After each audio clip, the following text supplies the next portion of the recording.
Okay, hello everyone. We're going to get started here. Thank you so much for being here with us this afternoon, and welcome to our Career Week marketing panel. We have some very special guests with us, who I will introduce shortly. My name is Colin Talwar. I am Special Projects Coordinator with the Department of Business and Tourism, and I will be your panel moderator for today. Before we begin, I'd like to acknowledge that Mount St. Vincent University is located on Shabuktuk in Mi'kmaq, the unceded ancestral land of the Mi'kmaq people since time immemorial. This territory is covered by the covenant chain of treaties of peace and friendship, signed between 1725 and 1779. We pay respect to the knowledge embedded in the Mi'kmaq custodians of the lands and waters, and to the elders, past, present, and future. We are all treaty people. This event, as many of you may know, is Learning Passport eligible, so just a reminder that the survey will only be open for 48 hours after the panel discussion ends, so just be mindful of that. Unless you are taking notes or translating, please refrain from using your cell phone. If there is time at the end of the discussion, we will give an opportunity for students to ask questions for those students online as well, and the students here in person. Those of you who are joining us online, you can put your questions in the chat box during the Q&A session at the end, and we will try our very best to get to them. So today we are joined by Michelle, Moataz, Nicole, and Chris. Please join me in welcoming them and giving them a big round of applause.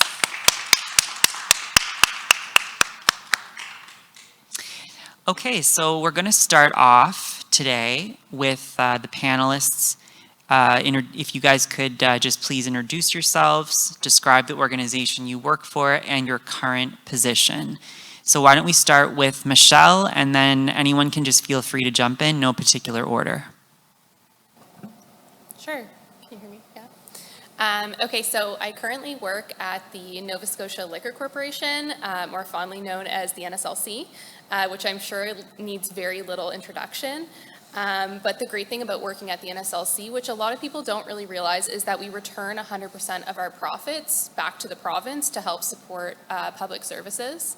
At the NSLC, I am a category manager, so I lead the wine and spirits team. On the category team, we're responsible for the development and execution of strategic plans to help optimize the overall performance of the category. So our key areas of focus include in-store merchandising, assortment selection, product pricing, and shelf placement for all of the wine and spirits categories. Thank you, Michelle. So my name is Moataz Kamel. I work for Microsoft, and again, I think it requires very little introduction for most of us. My current job title is Customer Success Manager. Microsoft is so fond of designing job titles that mean absolutely nothing. So that kind of means I am on the commercial side of the organization and not the technical side.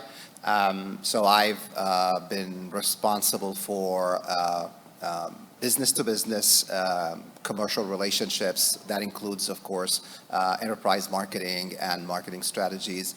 But it's just to be clear about that, I'm not a marketing expert, really. My colleagues here are much more into the topic. However, technology, and we've helped customers using our technologies specifically for marketing purposes, and it's one of the very interesting things that I will be able to talk about today. Cool. Hi, everybody. My name's Nicole, and I run my own business. So I run Smart Cat Marketing. I started that in 2015 after being in corporate since I left Mount St. Vincent back a few years ago. What am I responsible for? Well, being the owner of your own business, I'm responsible for everything. If anybody here is thinking about entrepreneurship, then you have to think about all the things that you'll be responsible to do as you start until you grow and decide if you want to have employees or if you're going to have contractors. So my focus, Smart Cat Marketing's focus is all online. So we don't do anything. I did it, but we do everything online. So anything to do with websites, emails, businesses that work in newsletters, businesses that need to do automated funnels, sales funnels, all that stuff. That is why I focus in. And I'm looking forward to hearing from Chris.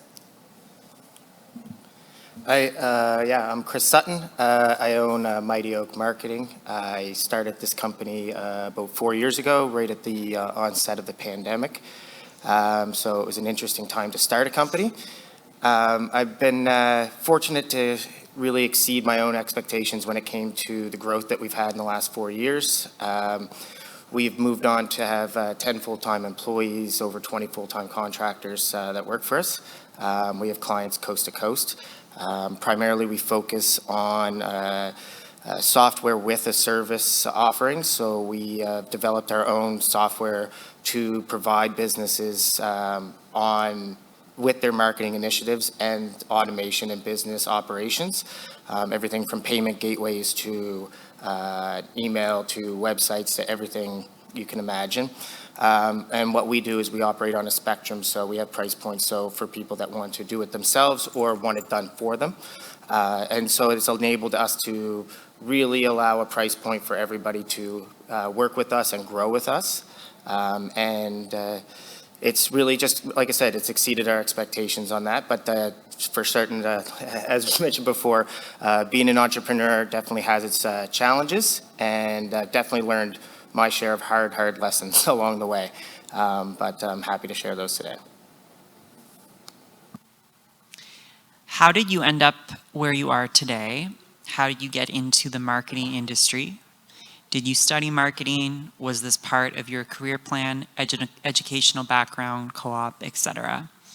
Let's start with Moataz. Very interesting question. So I am your typical geek.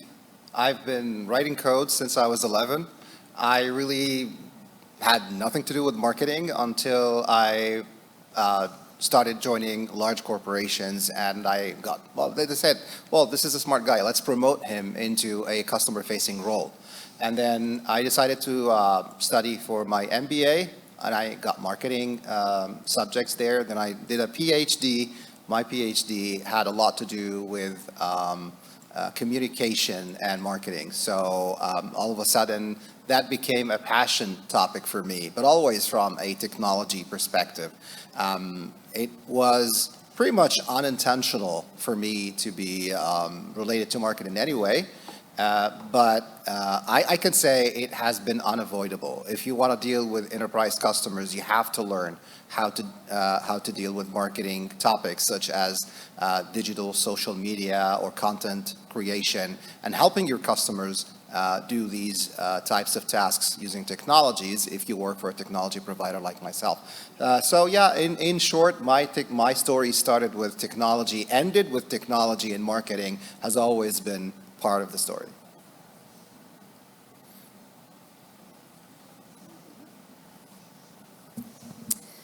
So what brought me here?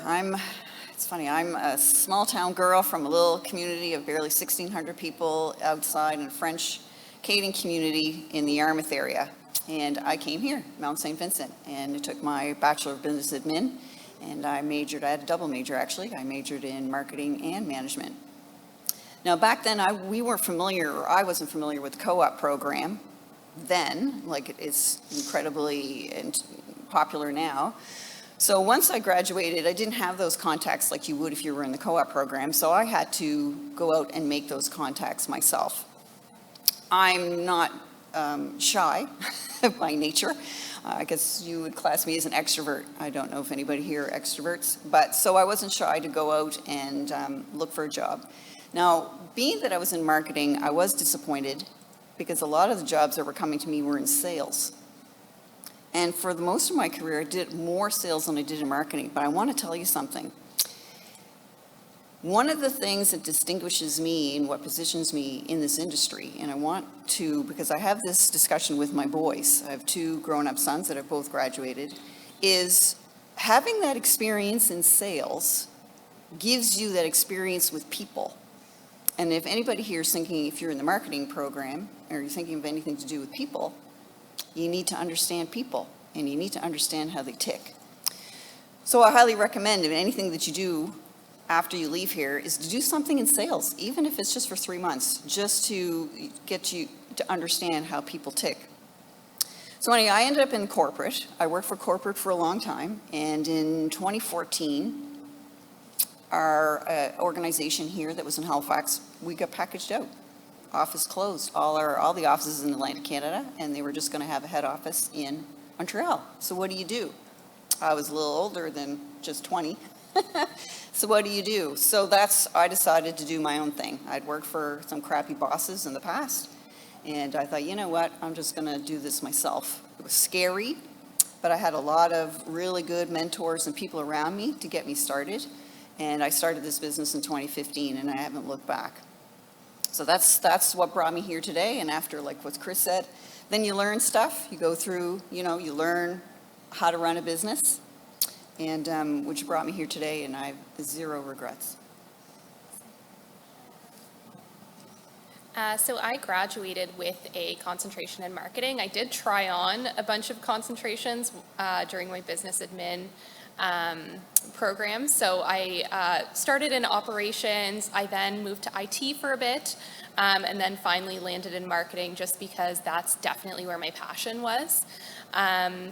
I was fortunate enough to have 3 different co-op roles while I was in university. So my final role landed me a full-time job. So I started at Canadian Tire as a supply chain analyst, which I know is very much outside of marketing, but has given me such a kind of great background and starting place. And then at Canadian Tire, I moved into the marketing division, and I worked on the flyer. So many people don't know, but it's Canada's most read flyer, and it was such a big part of my role. And then I decided to move, so I moved from Toronto to Halifax, and I worked on the Clearwater marketing team for a year, and then I transitioned to the brand side, and I worked on brands at Nature's Way Canada, so it's a natural health product company. So I worked there for just a little over 4 years, and now I'm at the NSLC. So I know the roles sound very different, and I've kind of been in and out of marketing, but from a marketing perspective, I think understanding your customer will always be important no matter what you're in. So that's kind of what I've taken from marketing throughout my career, and I definitely feel that it's kind of given me such a great background and really allowed me to transition seamlessly to different careers in completely different industries. And it's really been awesome whether I'm working directly on a marketing campaign or supporting the marketing team.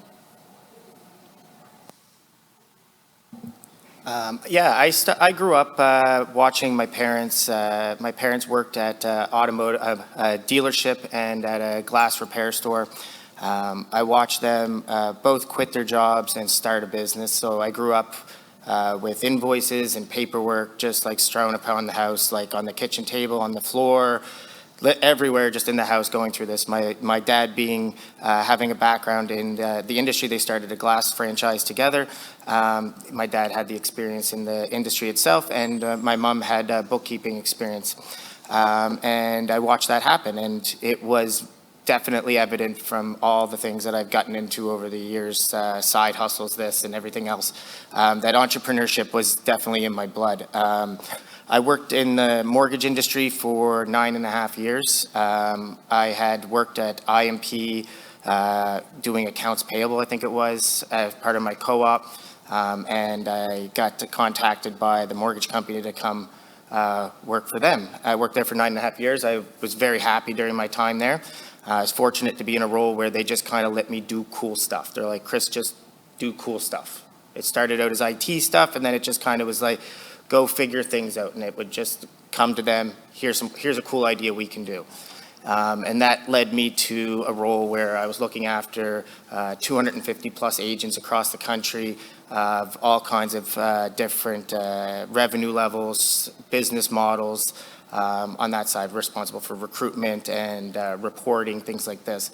And then 4 years ago, I was actually in Miami. It was the day after I had gotten engaged, and I was sitting nursing a hangover on New Year's Day, and my wife and I had sat down and made a 30 for 30 thing, 30 things we wanted to do before 2030, and I wrote down I wanted to be 100% self-employed by 2030. I quit my job without a plan 3 months later. I had no plan, no business plan, no nothing. I just knew that this was the time to do it. And I ended up doing it right when the pandemic started. So it was definitely a scary time, but I was very committed and had a high level of confidence in the skill set I had. And it really, there's nothing like being cooped up in a house for 16 hours or 24 hours working and having nothing else to do. What I learned about going through this is it is definitely a sales environment. And one of the hard lessons that I've learned on this is, if it's not necessarily the hard lesson, but it's definitely the one that resonates with me the most, is when you focus on the actual problems of the client, whether in the marketing side of things, the consultation side of things, operations, doesn't matter. If you're focusing on what actually drives the client, and on the fulfillment of whatever service you're providing, then everything else falls together. You could have the worst sales material in the world. If you're providing the good service, then retention is there. Then it makes sales easier because you can create case studies. You can create all those other examples by going around. If you're thinking about trying something new, then again, do it to the end, like to your very best ability, and all the other pieces will fall into place. So that's kind of been our mantra at the company, is really just trying to take everything that we do to the end and beyond. And I know it sounds very cliche to say that. It's kind of what I tell clients is, we're looking to do more, not in an effort to upsell you, but historically, when we do more for you, you are more successful. So that's kind of what we try to ingrain in them. And we do so by our big focus is making sure that we have the highest level of customer involvement. Because if you get a client that is not truly bought into whatever service that you're providing them, you're really going to be in for trouble. Because then that's when they're disconnected. They really don't appreciate the value that you have. So we make sure that we're focusing on their involvement in whatever we're doing at whatever level is appropriate, but making sure that they're staying accountable to their own projects. Perfect. So shifting gears a bit, what do you like about your field of work? What do you dislike? 1 second. What is challenging about your field of work? So let's start with Nicole. What do I like about what I do? I have to say, when you get a client who's overjoyed with the work that you've done because they're benefiting and their business is flourishing because of it, that's when I really like what I do. What do I dislike about what I do? When people don't get it.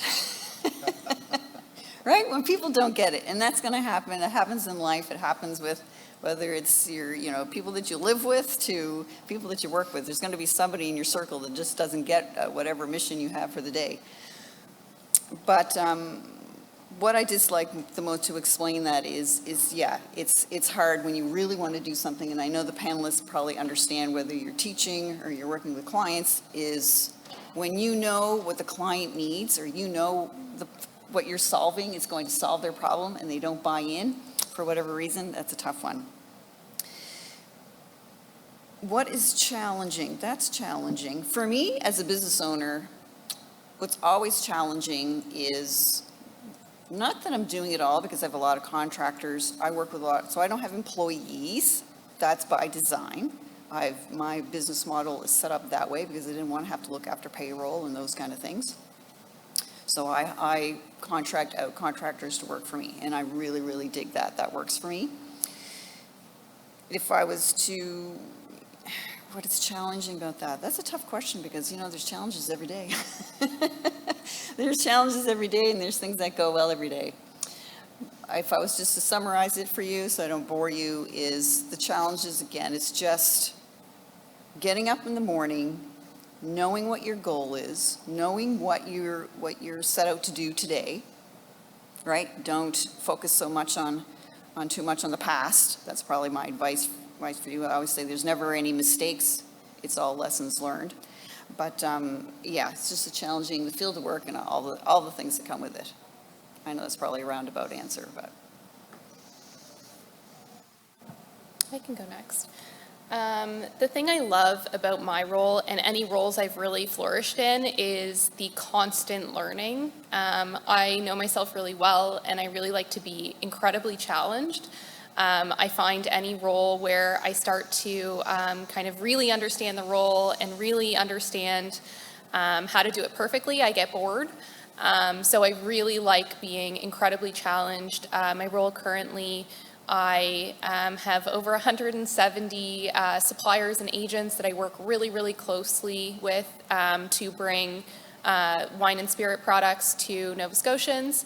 And I learn so much from them every day, especially having been on the brand side. I used to build out a lot of the decks that they present to me. So it's really cool to be on the receiving end, and I've learned an incredible amount. I feel like I could go back to my old role and do such an amazing job now, knowing what I know, being on the other side. From a challenge perspective, I say no a lot. We would receive, as part of the category review process, we would receive hundreds of applications for products to bring into the province.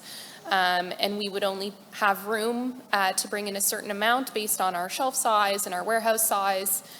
So I say no a lot, and people don't really love it when you say no.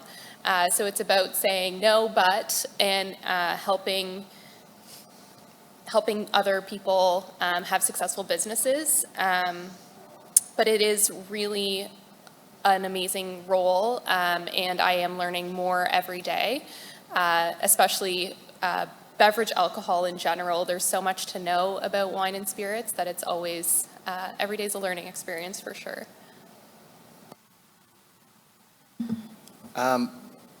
Probably the easiest answer for that is it's kind of the blessing and the curse is the freedom as an entrepreneur, and especially one in the digital space, to have such freedom to work abroad, to work wherever you are. So your travel schedule your vacation schedule can be adapted to whatever that may be. I spend, probably a couple months out of the year down south working from poolside. I'm able to do that, and that's very fortunate. Downside of that is I'm also working on my vacation. So it's a double-edged sword on that side of things, but it's very fortunate. The thing I enjoy most about the work itself is actually solving the problems. I really enjoy diving into a business and really kind of trying to holistically look at what their businesses are doing, identifying the challenges they don't necessarily even know that they have. Because when you're going through and looking at a business in that standpoint, and that's something that I've always done with any job that I've had, is really trying to broaden my sense of knowledge, to really understand not just the silo that I'm in, but the silos of others. So because it makes your skill set that much more comprehensive, and it makes your value that much higher when you can understand the impacts that your role has on others. So I enjoy that side of things. I like understanding more and more about a business and really kind of constantly learning about different businesses and solving those problems. I think that the thing that I definitely dislike is probably, just as you alluded to there, is just people that don't get it. It's and I said before about involvement and their involvement in projects and things like this. I've made lessons learned where I've taken on the wrong clients. I've chased a dollar and said, I'll do this. Yeah, I can do that. Yeah, I can do that. Yeah, I can do that. I am far more diligent with the clients that we bring on now. I bring on clients, since we've kind of made a shift about a year and a half ago, I look and say, is this a client for life? And that is how I treat any type of sales call or any type of prospecting that we're doing. Is this a client for life? And if the answer at any point during the conversation is no, then and it's not going to be a right fit for us, then we turn that aside, because we end up spending time and frustration and just emotional capital that's just better spent in other places. So that's the thing that I dislike the most, but it's something that we're actively kind of, again, you can say all the lessons learned, but if you don't actually take the action on your lessons learned, then what's the point? So that's the thing that I don't like on that side of things. But as far as the most challenging things, I think that the most challenging thing is especially as an entrepreneur, especially as somebody that's, mostly in that digital space and that freedom I talked about, is that accountability. It's maintaining that drive every single day to do the hard work, to do it every day. And, not being in a corporate role or anything like this, it's doing the hard work that nobody even knows about. And even in the corporate role, the thing is, sometimes I see people that are hesitant to do the hard work because they're not going to get the recognition they think they want and things like this. Even people that work for me might not do the hard work because they're not getting recognized for everything that they do. But I think the challenging thing is just coming in and doing the hard work, doing the cool stuff every day, and just not necessarily needing the recognition every day. Because if you can do that, then it changes your whole trajectory on what you can do. Because if you're constantly improving, then it really doesn't matter what. Nobody really has to tell you you're doing a good job to be doing that. So it's just the personal growth side of things. So that's my thoughts. Can I jump in just for a second on what Chris said? Absolutely. He hit on a point, and when you're young, I don't know if you guys see this, when you get older, you have kids, and you see kids in work environments, and I hear all the complaints, because my kids have come home and complained about, somebody said this to me, somebody made me do this today at work today, I can't believe that Sue over here, has made me do this. And this is what I have to say, and it comes back to what Chris has said, which is, just do it. Just do it, because all of that makes you and is building you be who you're going to be. All these tough things and all those bosses that make you do things you don't like, learn from it. So rather than think of, oh my God, I can't believe this person's asking me to do this, just do it. Do it, learn from it, and later as you grow, you'll be like, I remember the day that Mr. Boss over here told me to do the thing, and I grumbled and grumbled and grumbled, but this is what I learned. And then someday maybe you'll be at a panel, you'll be able to share those experiences. Anyway, I just wanted to touch on that Chris said, because I think that's really important to emphasize. Absolutely. No, that's a very interesting perspective. Thank you for adding that. So I'll take my turn. What do I like about my job? How about changing the world? I think you must be living under a rock if in 2023 you haven't heard of ChatGPT. So the thing is, a lot of experts say technology has changed the world several times in the past century. Around the last decade of the 1990s, internet changed our world. Maybe 10 years later, people say smartphones changed our world. Experts today say that generative artificial intelligence is about to change the world again.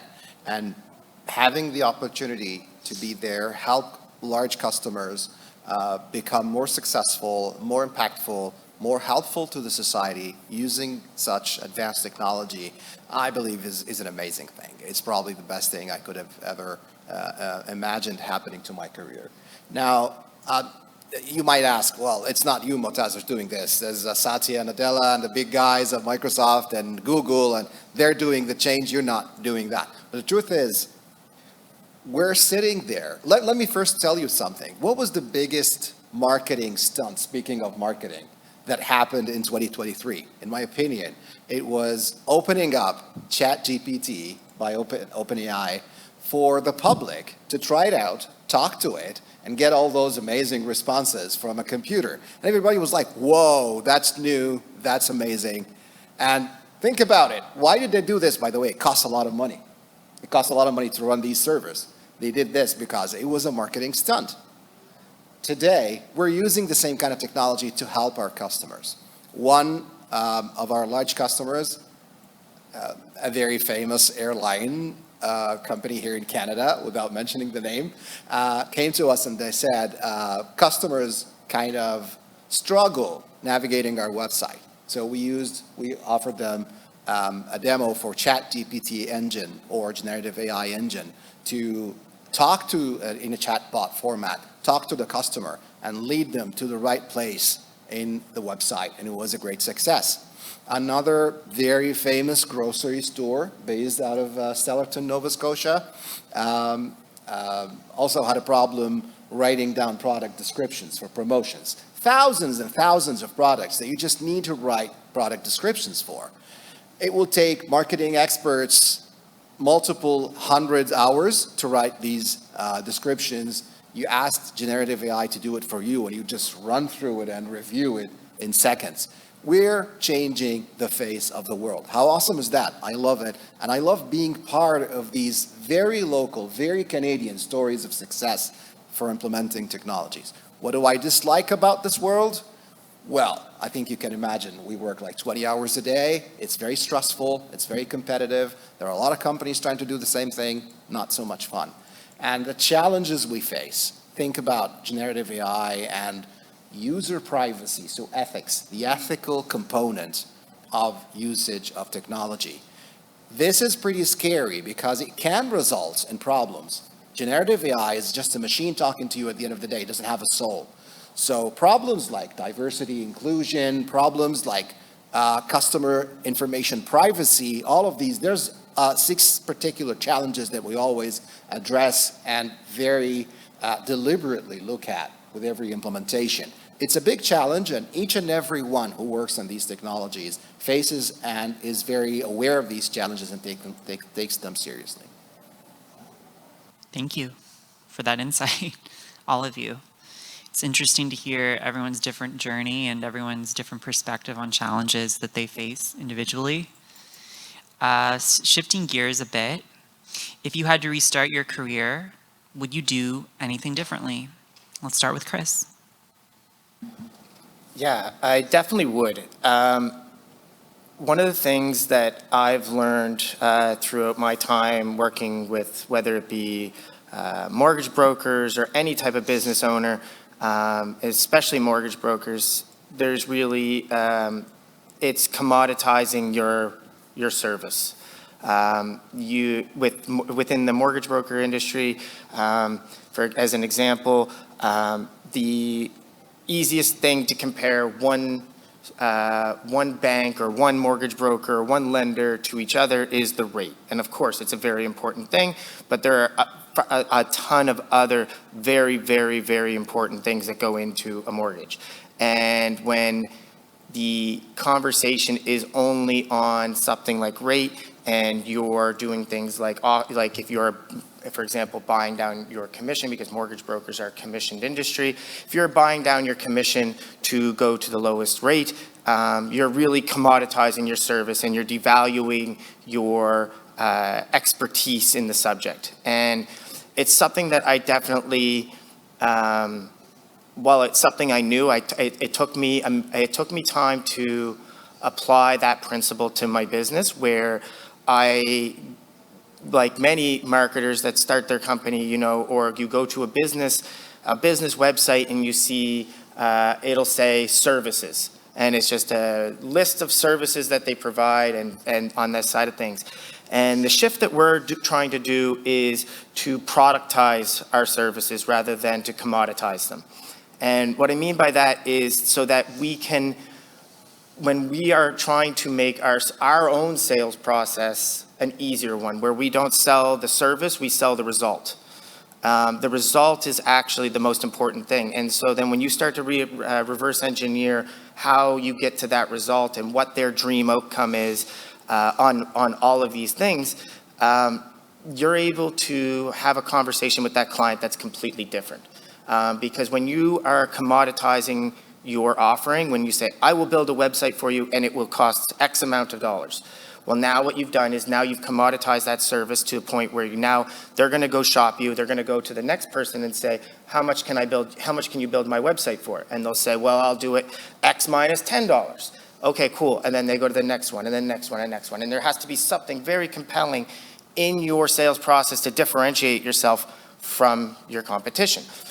So what we try to do is to productize our offering. So this allows us to bring in a number of different services, whether it be software solutions that we provide that support the website, but the website being only a small component of what we actually provide them. So what we'll do is we work on things within, whether it be ChatGPT or others, to provide things like chatbots, knowledge bases to train their knowledge bases so that they can provide, rather than having a website that's purely a business card where people effectively come and browse a couple pictures and click a phone number, we're actually able to provide them a tool that their customers actually want to come visit or becomes a part of their business process. How do we get to people? If you build it, they will come. Though that's not the case with a website. So what do we need to do on the website? So we need to think about SEO and things like that. And sure, lots of companies provide those services and list them out. How you present those services to your clients can change, and you can productize those things. So when we talk about our Grow program, it's more than just a website that we provide. We're coming in with an overarching strategy of how we can grow their business from any stage, whether you're a new business, a growing business, or an established business. So it doesn't really make a difference. And we think about all the reasons why a client might not go with that person. And so when we start thinking about that, we start thinking about the start of the funnel, the middle of the funnel, and the end of the funnel. And how do we deal with client retention? How do we deal with staff retention? How do we deal with recruitment?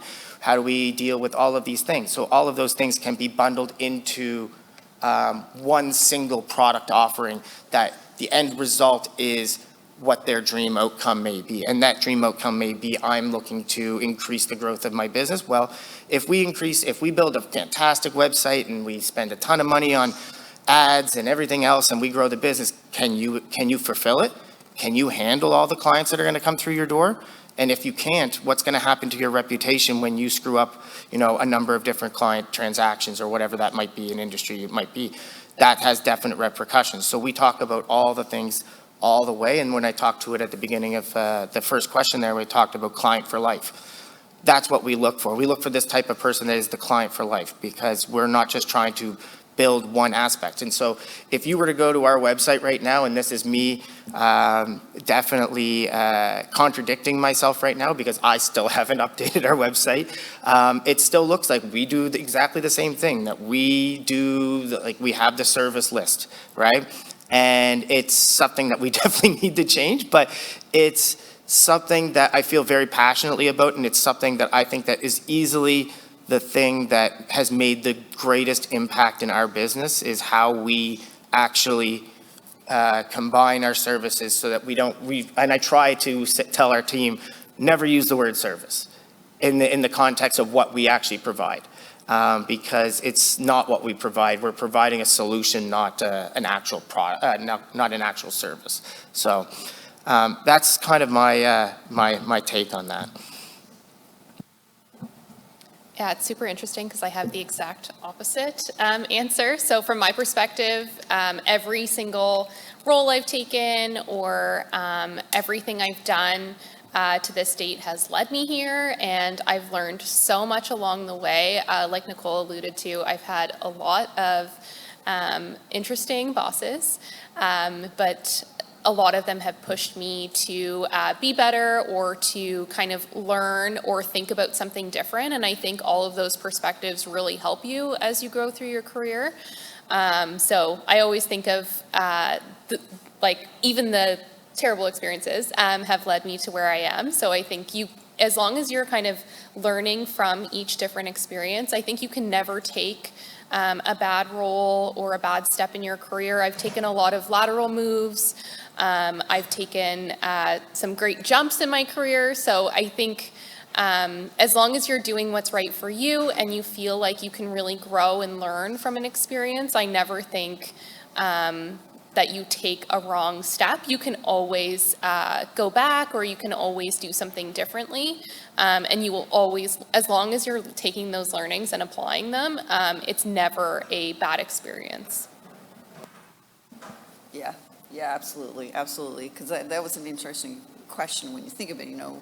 What would you would you redo something if you could do anything different? And I'm going to echo the same thing, because if I didn't do what I did that led me to here, would I be here? Right? Would I be here? If I didn't get out of university to start working for Pitney Bowes selling photocopiers and all the things that I learned when I was selling photocopiers, would I be here? What path would that have led me on? When I think of all of those things from working for TELUS Mobility, and I remember, speaking of marketing, I remember being at it was a luncheon. It was back when one of the hotels downtown Halifax, and it must have been about 100 of us. We all had to get up and introduce ourselves. Can you imagine 100 people? You're going to remember each person who stands up and says, "Hi, I'm Sue, and I do ABC." No one remembers that stuff. So I was like, what am I going to do when I stand up? I'm telling you this for a reason. Anyway, I was working for TELUS at the time. I'm like, nobody gives two hoots. What I'm going to say, everybody's eating their lunch, no one's listening. So I got up and I said, I sell cell phones by the seashore. That's all I said. I didn't say anything else. I sat back down. That was a long time ago. Not even 5 months ago, I was at a function, I kid you not, and somebody looked at me and said, "Do you still sell cell phones by the seashore?" I was like, oh my God, I don't. I don't, but that's really cool that you remembered that. And the reason why I'm telling that is back to, so do I have any regrets? Do I wish I could have did everything differently? No, because this is what brought me here. So similar to what you said, Michelle, is we all go through that path and we all learn the things, we all go through the jobs, you learn those experiences, and then by the time you're over here, all those experiences are what makes you you. It's what gives you your strength. It's what gives you your initiative. It's what gives you the drive. It may give you their sass. If you're a little sassy and with the no and say, no, I'm not doing that, because you did it before and you know you don't want to do it again because you've learned. So, so no, I wouldn't really do anything too differently, because who knows where I'd be today if I did. Love that answer. And a quick follow-up comment on selling cell phones by the seashore. That's probably the best personal branding message I've ever heard. And thinking about personal branding, we're all students. We're all gonna graduate soon. We need to get a great job. Create a brand for yourself. That's an important part of your personal marketing. So we're talking about marketing. We're all doing this, by the way. Each and every one of us does this. 24/7, you're creating a brand. Every time you're dealing with somebody, you're talking to somebody, you're creating a brand. And it becomes very challenging when you have to introduce yourself amongst 100 other people. And you did a really great job presenting your brand, which stuck with people 5 months later. And it definitely sets you apart from others. So personal branding is an amazing thing.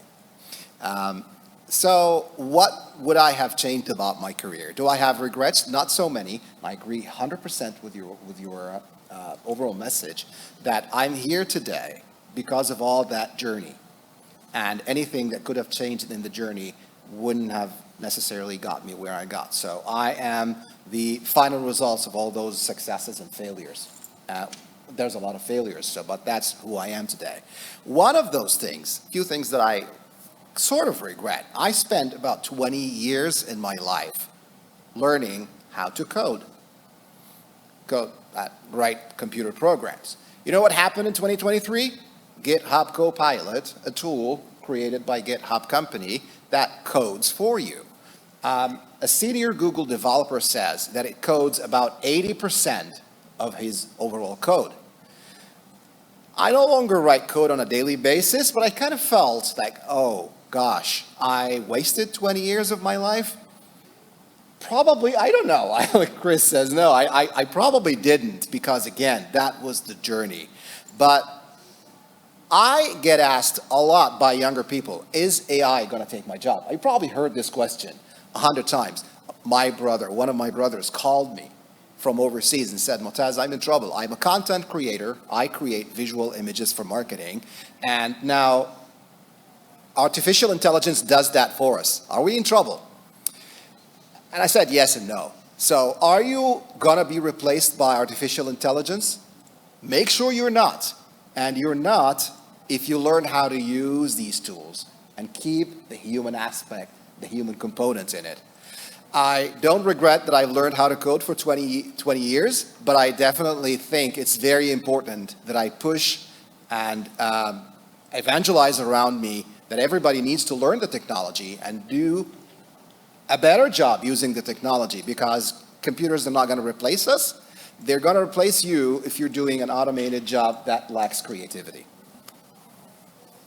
I'll jump in there, because one of the things that I think that is a very important point there, when I started this business, and even before, we hired, many contractors doing tons of copywriting, tons of graphic design, tons of different things like this. And, we had copywriters that were coming and saying, especially given my background, I had just always had an interest in technology, staying on the bleeding edge of anything like this. And what did it mean for our copywriters that we had? So we had 3 full-time copywriters. That's all they did was written word on that. All 3 of them are still with us. None of them probably write a single word anymore. All of them are using tools like ChatGPT and others, and they've become operators and have fallen into a role of more quality assurance than of actual production. Because as convenient as something like AI is, it's not perfect, and I don't know that it ever will be, because it's going to continue to learn, and there's all kinds of issues, whether it be hallucinations or just how you prompt it, how you work with it, how you give it direction is always out there. So I think that you're absolutely hit the nail on the head, is yes and no. Learn how to use these tools. When I'm conducting interviews with people, I'll ask them straight. One of the first questions I'll ask them is, "Did you write your resume with ChatGPT?" And then they'll say, "Oh, of course not." And I'll say, "Are you sure?" And they'll say, "No, no, no." I was like, "Well, I would have been impressed if you had." Right? Because why would you want to waste the time going through that? And then that probably flies in a lot of advice that you probably get from a lot of people. But I look personally for the people that are continuously developing their skills, and if you're not developing your skills in something like AI, it's a major oversight. Thank you. And what particular skills, attributes, or training make a candidate stand out from the rest when applying for marketing positions? And let's start with Michelle, and then whoever, feel free to jump in. Yeah, I would say from my perspective, something that's always kind of really set me apart, in my opinion. I obviously haven't really been on the other side of my own interviews. As much as I asked my boss to tell me how I did, he won't tell me, but I got the role. So something that I always feel sets me apart from a marketing perspective is that I love data and analytics. So I always think that your best decision already exists. You just have to use the data and insights you have to make the right decision for your customer. So I have taken that throughout all of my roles. I first started with kind of learning Excel in school, but once you're in the workplace, the way you use the tools you have, it's interesting that ChatGPT has come up so much. I think as you think about the tools you have and how you use them, it's so important that you display that during an interview. So all of the tools you have and all of your skill set, but really from my perspective, the analytics piece has always been such a big part of what I feel sets me apart from other people in marketing roles. This is an interesting question. I'm gonna take 2 stances on this. What particular skills makes a candidate stand out? What makes me, if I can speak, what makes me stand out is my sales background. It's the learning about people. What makes people tick? What triggers people to buy things in the first place? If you're in marketing, and this was always in few of my sales roles. I remember many meetings where we sales team and we got a marketing team, and the marketing team's like, well, we want to create this initiative because our bosses want us to bring in so much revenue a month. So we're going to create this initiative, this digital product, and we want you guys to go out and sell it. It'd be like, it's not going to fly. It's not going to fly. You guys are you're creating all these incentives, you're creating all these marketing things, and guess what? It's not going to sell. And they'd be like, well, you know, you got to toe the company line and you got to sell the thing. And I used to get myself in trouble because I sit there and like, dude, if you want, because I used to work in Atlantic Canada, and I think of New Brunswick, for instance, has the largest population of small business in all of Atlantic Canada. We have more mom and pop shops in New Brunswick than any other provinces. And if we're selling digital products that are $1,000, $2,000 a month, this product's not going to help that corner store sell more popsicles, right? It's not going to sell more popsicles. So I used to get myself in trouble for that. So what made me stand out, though, was not to be scared to speak out and not to be scared. If you really have a stand about an approach or a belief, don't be scared to share it. Whether you're in an interview or at a job or you're talking to your boss and your boss is in front of you and he's saying stuff to your ears and your ears are like, this is garbage. And you just know that this person is on the wrong track and you know you got the right idea, say it. How you're going to stand out is going to be your drive, number one. And I want you to think about the generations of who's going to hire you. If you're in a job interview and the person who's hiring you is my age, I might not get excited about all the things, and maybe I'm not going to get excited if you only send me a resume via email and you never reach out. I'm looking for somebody who's got drive. I'm looking for somebody who has follow-up skills. If you're in marketing and you don't have any follow-up skills, why would I hire you? You need to show me that you're a people person. The next thing is initiative. Do you show me initiative? Are you a yes person, or can you come to me and say, Nicole, I know what you're saying about this certain thing, but I believe this, because you're coming to me with your talents and your knowledge and your experience. I'm going to hire you based on that. I don't want you to be a yes man. So I've been talking to a career coach out of Dalhousie University lately, and we were talking about the youth, people coming out of university and the jobs and struggling, and this is what we were talking about, was like, you guys are so stuck to this phone, or I should say maybe all of you, I shouldn't make assumptions, but I know my two kids are in their 20s, they're stuck to this phone, and they don't talk to people. It's really hard to get a job that way. Yeah.